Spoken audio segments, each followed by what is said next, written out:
নারায়ণগঞ্জের রূপগঞ্জে রূপগঞ্জ বিল্ডার্স মার্কেটের উদ্যোগে ইফতার ও দোয়া মাহফিল অনুষ্ঠিত হয়েছে। শুক্রবার রূপগঞ্জের তারাব পৌরসভার দক্ষিণ রূপসীর ৫ নম্বর ওয়ার্ড নোয়াপাড়া জামদানি পল্লীর ১০ নম্বর গল্লি সংলগ্নে এ আয়োজন করা হয়। মার্কেটের পরিচালক তারিকুল ইসলামের সভাপতিত্বে অনুষ্ঠিত এই সভায় প্রধান অতিথি হিসেবে ছিলেন সহকারী অ্যাটর্নি বাংলাদেশ সুপ্রিম কোর্টের অ্যাডভোকেট মোহাম্মদ শাহাদাত হোসেন আদিল।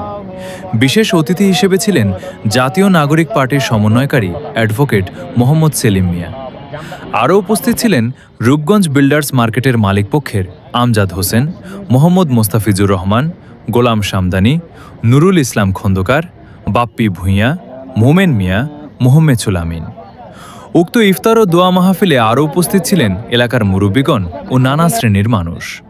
এ সময় ইফতারে পূর্ব মুহূর্তে বিশ্ব মুসলিম উম্মাহ ও ফিলিস্তিনের জন্য বিশেষ মোনাজাত করা হয়।